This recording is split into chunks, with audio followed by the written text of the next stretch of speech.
moom la ñu fas yéene waxtaanee tey ñeewal actualité réew mi bu ci njëkk dafay nekk ni ki démb ci conseil des ministres ki nga xam ne moo di le président de la république di Bassirou Diomaye Diakhar Faye daal dinay dikkaat bu baax ci tabb bi nga xam ne moom la tabb Mimi Touré à la tête de la coalition Diomaye président waaye ñëwaat na ci le fait que moom moo jiite bile coalition musul bàyyi bile coalition yooyu yëpp dikkaat na ci te ñu mu gën a yaatoo Babacar démb ci conseil des ministres suñu sukkandikoo ci waa l'Observateur. waaw dañu ne exceptionnellement démb moo nekkoon yoon boo xam ne jagleel nañu le président de la république maanaam jagleel na conseil des ministres benn quelque temps boo xam ne dafa doon wax ci lu jëm ci wàllum politique ñëwal fi nga xam moo di ci conseil des ministres loolu nag c'était pour indi ab leeral ci li nga xam ne moo di mbirum coow li nga xam ne moom moo taxaw te mu dox ci diggante moom ak l'actuel premier ministre Ousmane Sonko nee na pour la coalition Diomaye président moom moo nekk le président loolu également Ahmed Diallo moom moo ko dellu si waat ne moom mu ngi fàttaliku ca Grand Théâtre benn ndaje bi ñu doon amal nee na Ousmane Sonko moom moo ko waxoon ne président de la République mooy président de la coalition Diomaye président te nee na en tant que président moom Bassirou Diomaye Diakhar Faye démb ci conseil des ministres d'après l'Observateur ne mosul a acté fu mu dissoudre la coalition Diomaye président te mosul tam bokk ci li nga xam ne lu mu santaane la démb nag décision boobee nga xamante ni jël na ko aussi c'est pour gën a firndeel encore une fois seetlu wala jëfin bi mu jàpp ne coalition bi war na ko mën a am ak fulaal bi nga xam ne fulaal na ko coalition bi ndax dafa jàpp ne dafa war a am beneen trajectoire bu yees boo xam ne war na ko mën a indi ci doxalinu gouvernement bi loolu moo waral aussi mu jël décision bi nga xamante ni jël na ko sans pour autant que mu dugg wala pour alimenter ay questions politiques mais c'est juste pour xool beneen yoon boo xam ne bu yees la bu ñu àbb jëmale ko ci wàllum coalition boobee beneen boo xam ne aussi teg na ci mooy comme ni ñu ko waxee du ton boo xamante ni la ko waxee pour indi problème ak yooyu mais c'était juste pour apporter des éclaircissements mais tamit lu bare bari ñu ngi ko doon xaar mais taxul tam mu mentionné ci réponse bi nga xamante ni ñu bari ñu ngi ko doon xaar ci communiqué bu Pastef bi ni également aussi son premier ministre ak position bi nga xam ne am na ak son parti bi la di Pastef. Mohamed nan nga gisee bile communication bi nga xam ne mën nañ jàpp ne peut-être c'est guléet le président di wax ci wàllum politique foofee ca conseil des ministres mu préciser ne en tant que président de la coalition musul dissoudre li nga xam ne moo di coalition bi musul tamit dégg mu évoquer wala formaliser boobu les décisions. waaw xam nga am na si loo xam ne nii quand même lu mu wax loolu c'est la réalité mooy Diomaye président mi ngi fii te il n'a jamais été question de la dissolution officielle de la coalition Diomaye président loolu c'est acté beneen bi aussi li Ahmed Diallo wax lu wér la mooy seen ndaje King Fahd bi ñuy le premier ministre wala le président du parti Pastef di ñëw di leen wax ne que jël na décision que Pastef day dem si yoonu boppam wax na ne waxtaan na seeg le président de la République président de la coalition Diomaye président après si lañ ñëw wax leen décision bi Pastef jël war a dem ak boppam mais xam nga foofu le seul hic mooy le président Bassirou Diomaye Faye entre-temps dafa démissionner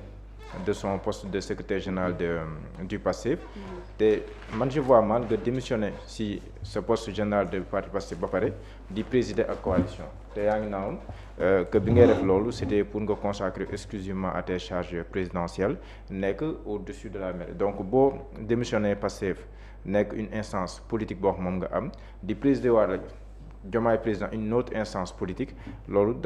day mel ni luy xaw a mel ni li nga bañ fii moom nga nangu fee donc man la seul ma si gis loolu noonu la mais li am solo te muy ay xibaar yoo xam ne nii jotee naa ko si ay sources yu bare mooy entre temps il y a eu une nette amélioration et médiation bu bëree bëri am na si ñoo xam ne nii ñu bokkoon nen sax ay Diomaye président am na si ñoom te ne Lacoste am na si ñoo xam ne nii sax yeneen kilifa si yeneen xeet ñoom bokk nañ si parce que am na ñuy xibaar ne que démb gise na ak son premier ministre waxtaan bu xóot a xóot donc je pense que dans tout ça pour man la bonne nouvelle c'est ça que mu mën a am ay pistes yuy mën a indi ay retrouvailles ak yu tax ñuy arrondir les angles pour mën a dépasser certaines situations et am na njort bu rafet que la situation concernant Diomaye président ce sera vite dépassé léegi beneen bis des moom mooy le cas de As te loolu waxtaan la boo xam ne nii dafay am pour mën a arrondir les angles mën a avancer véritablement vers les enjeux yi nga xam ne ni ñoom ñoo taxaw seen kanam ak les défis yi nga xam ne ni aussi ñoom ñoo taxaw seen kanam mais surtout jël si comme ay jàngat aussi que le président de la République ne pas le mettre dos au mur par rapport à certaines questions, par rapport à des questions de nomination que surtout bu tàbbee sur la place publique ça rend les choses beaucoup plus compliquées. Loolu defe naa ne aussi ce sont des leçons à en tirer, mais quoi qu'il en soit li am solo mooy ñu dëgmal l'avenir par rapport aux enjeux comme ni ma ko waxee sànq, mais politiquement aussi que la gestion du pouvoir politiquement aussi que le président aussi li ma jàpp mooy appuyer wu davantage sur le parti Pastef bi ma jàpp ne moom mooy dooleem, mais Pastef aussi nekk ci coalition Diomaye apte ni nga ko mën di tuddee nga xam ne dañu am benn appareil politique bu dëgër boo xam ne ni dinañ am instance bu ñuy waxtaanee, parce que véritablement loolu dafa manqué aussi la mouvance présidentielle am benn instance boo xam ne nii si la ñuy waxtaanee lépp lu jëm si wàllum la gestion du pouvoir. Habib Sy jàmbat na ko, As jàmbat na ko, donc ñeneen yi par rapport ak cadre boo xam ne ni mën nañ fa waxtaanee pour la gestion du pouvoir ak les orientations à prendre, les orientations majeures. C'est important pour que ku nekk dans la même longueur d'onde que l'autre ki, mais ñu am benn cadre boo fa amee dootoo déggati nit kuy génn di wax luy nekk à rebours de la marche du gouvernement. Par exemple man je le dis, As peut-être bu amoon un cadre bu mu mën a waxtaanee par exemple li mu xalaat ci juste ak yooyu, un cadre politique peut-être du toog ci plateau télé naan lii laa xalaat. Donc loolu bu ñu trouver ce cadre là Benno Bokk Yaakaar daan na ko def périodiquement, ñoom sax palais lañ ko doon defee, mais ñoom mën nañ ko bañ a defee palais pour la rupture. ñu benn lieu boo xam fa lañ koy defee une fois par mois ñu rassembler tous les présidents de la conférence des leaders. Loolu daan na même Me El Hadji Diouf daan na jël kàddu te Me El Hadji Diouf bi mu bokk Benno Bokk Yaakaar nekk woon parti bu représentatif boo koy comparer ak APR wala nga koy comparer ak PS wala AFP wala demee noonu. te pourtant il arrivait que mu jël parole ne ko président man lii d'accord ma si élection yi lii élection nangam. Loolu c'est extrêmement important pour une coalition, pour ñu nekk sur la mouvance présidentielle, parce que mënoo nommer ñëpp. léegi ñeneen lii tax nga téye leen mooy nga jox leen benn cadre d'expression dinañ sentir ils vont se sentir concernés. Oui. Parce que poste moom mënoo nommer ñëpp moom sa allié yëpp mënoo leen caser mënta nekk, mais ñi nga xam ne ni aussi am nañ yeneen cadre yu ñu mën a waxtaan ñooñu da nga leen di impliquer dans la gestion, même bu nekkee le côté gouvernemental ak la gestion du pouvoir loolu leneen la, mais nga leen di may cadre bu ñu mën a waxtaanee. Et puis idée bu baax mën na jóge fu ne. mën na jóge ci allié, mën na jóge ci keneen ak keneen, mën na sax jóge ci opposant.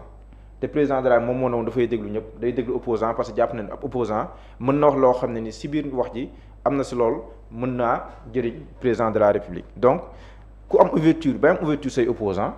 mais bay say wew tànk nga njëkkee ko sa parti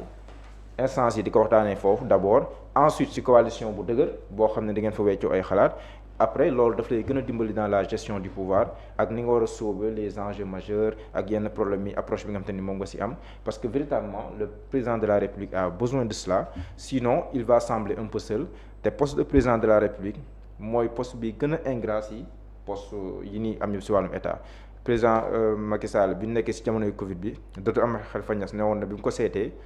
dafa gis un président seul. François Hollande bi nga koy wax ci téereem bi nga xam ne nii aussi moom la publier lu yàggul dara ci le poste de président ni mu ingravé ak tamit solitude bi ngay sentir yow en tant que président yenn saa yi. Donc ku mel noonu dafay soxla ñu ko wër te ndëgër laay boobu pour nga am ko da ngay wékku sa parti, wékku sa coalition, wékku say conseillers, mais ubbeeku c'est important pour un président de la République. Ubbeeku c'est important parce que daf lay permettre nga mën a parer à toute éventualité, sinon bu dul tout itamit nekk yi nga xam ne ni en tout cas yu bari du la mën a bett. Babacar, par rapport ak précision yi nga xam ne le président de la République daal dina koy indi démb ci conseil des ministres. waaw dama gis ne c'est une bonne chose parce que boo nekkee ak say collaborateurs parfois yenn décision yoo xam ne dafa bari lu mu alimenté, bari également laaj yoo xam ne kenn ku ci ne dina koy laaj,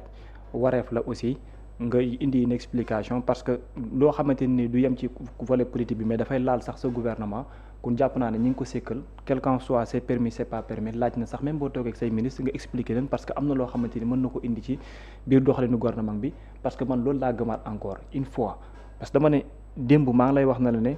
la décision du président de la République pour man du volet politique la ko tax a jógee. te encore une fois loolu sama gëm-gëm la, dama koy réitérer. Loolu moo waralaat davantage hier mu waxaat ko encore ci conseil des ministres, parce que dama gëm ne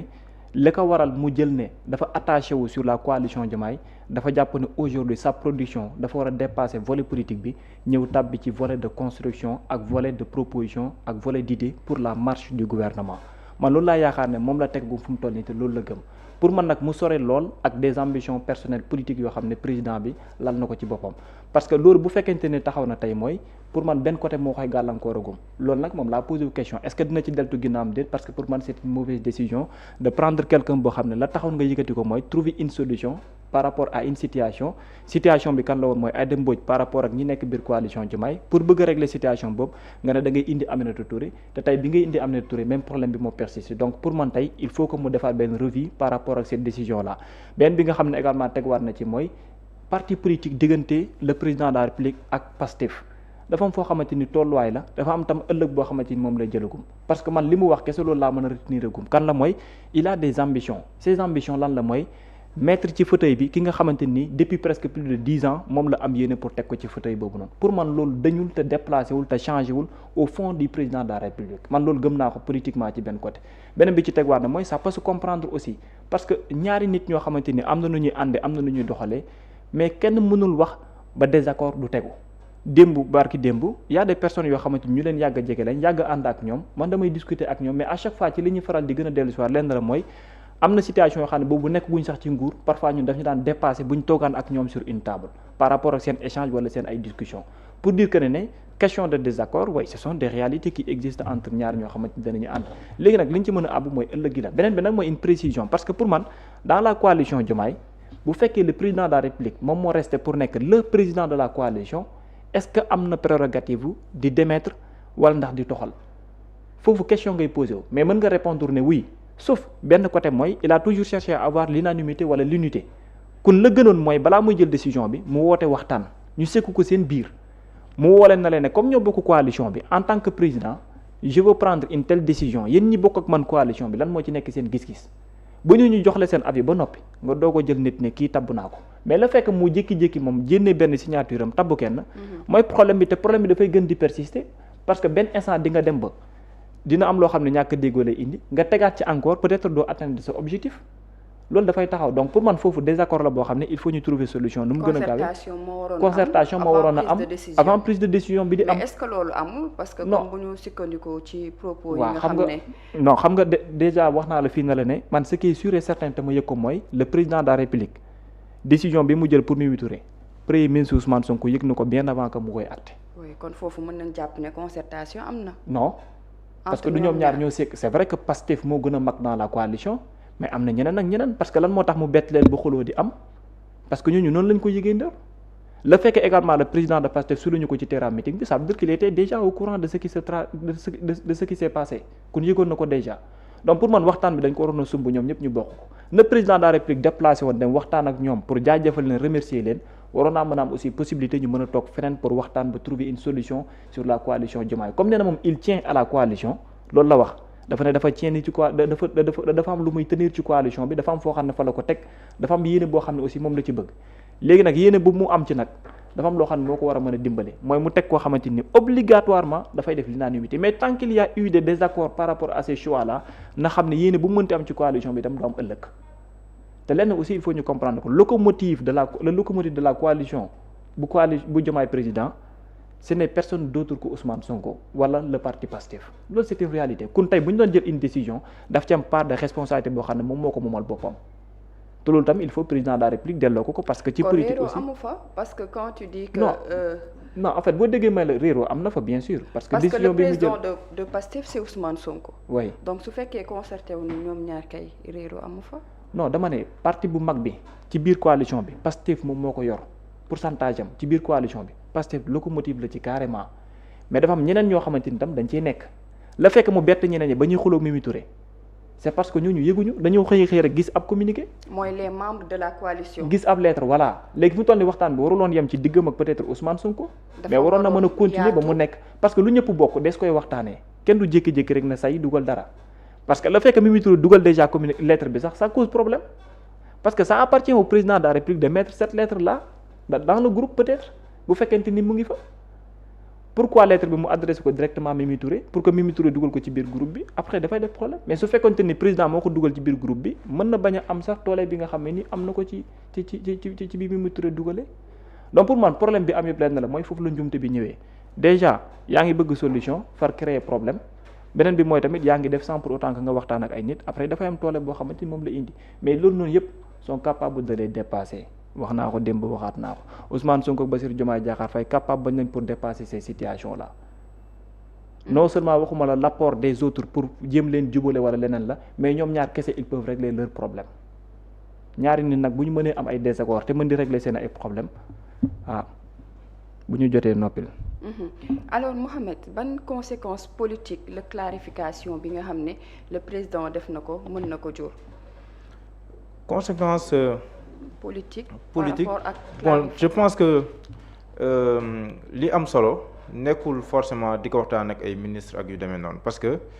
ministres yi ñu ci bari ci ñoom duñu ay politique duñu kii li am solo mooy élargir les discussions au sein de la coalition am benn séance d'explication boo xam ne nii dina am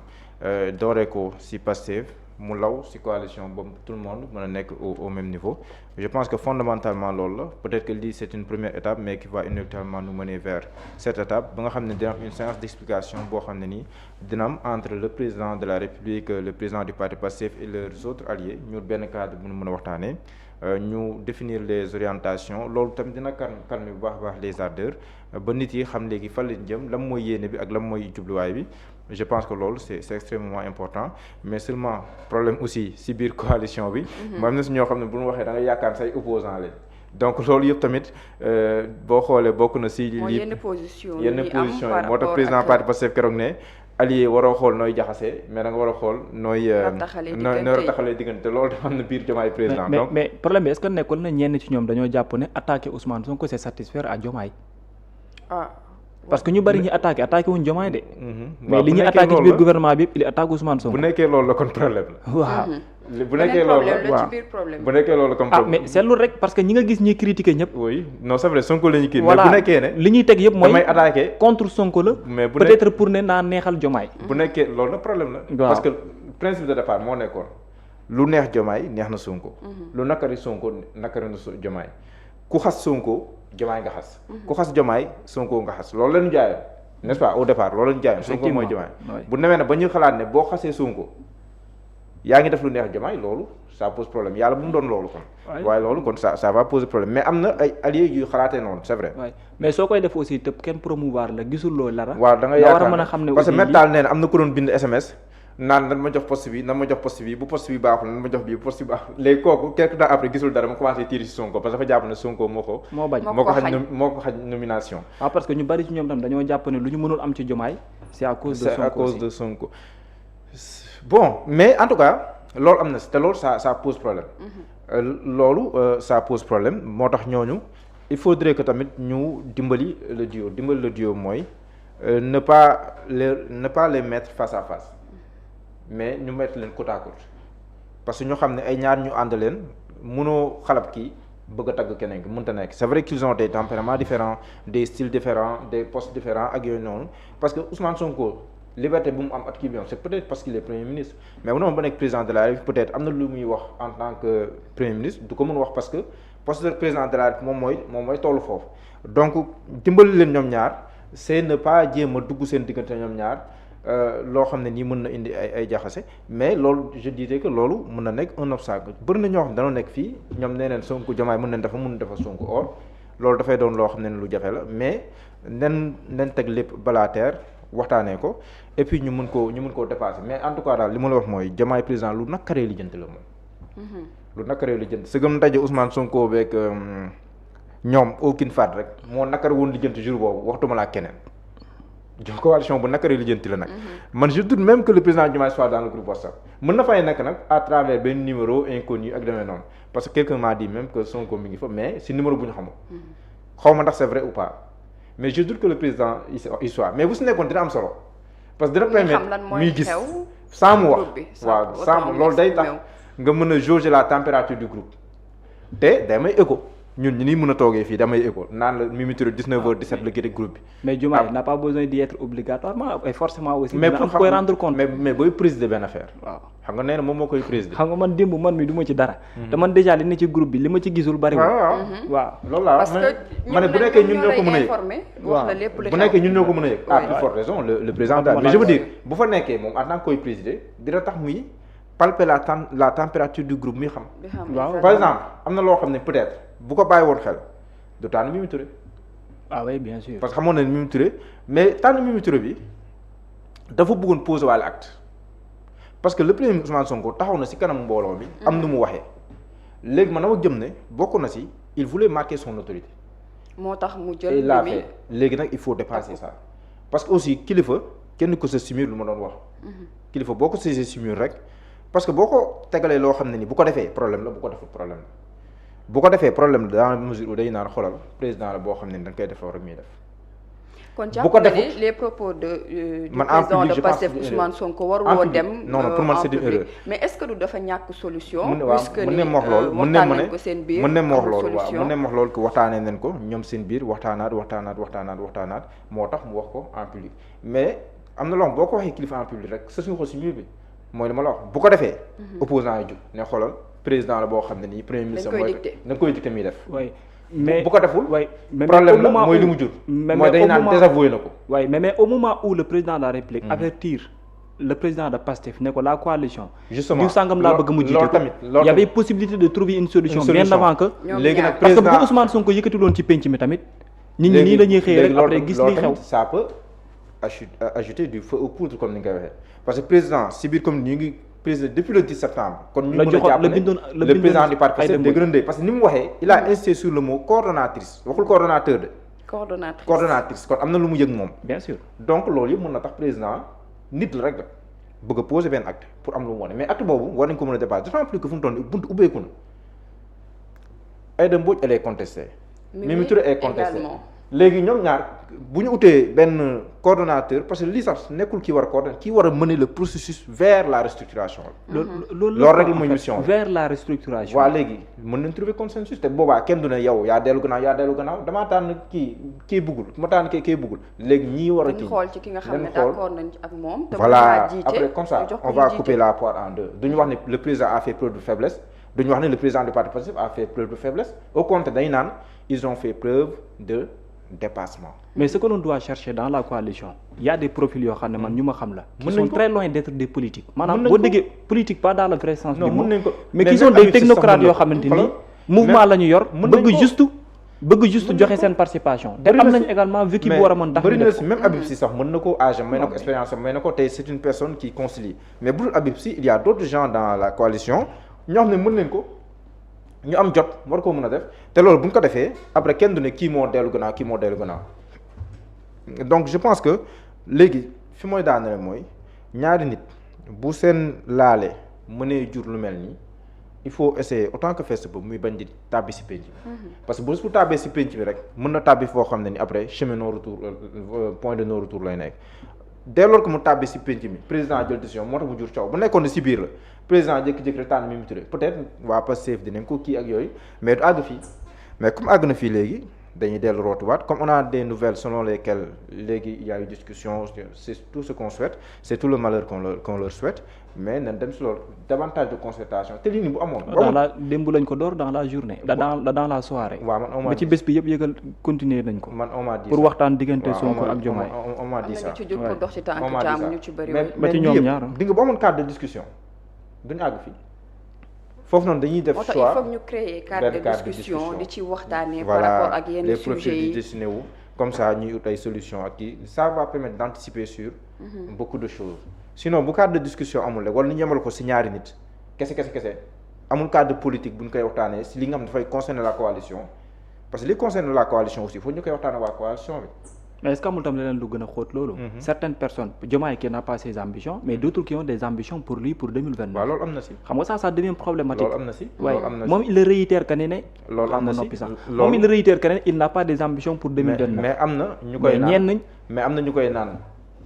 jëlal ses responsabilités am na ñu koy naan yàlla la fal. am na ñu koy naan bul la indilee diw indil la diw tegaale beneen schéma sax bu gën a. koy indil ay maire jàpp ne war nañ ko mën a indil ay maire di ko indil ay maire am na si mais am na sax leen lu gën a xóot yeneen ak yeneen beneen projet bu gën a xóot bu ñu koy tegal xaw ma ndax te àbbi na sam diir xaw ma nu koy xalaat mooy la piste de la supposée inéligibilité de Sonko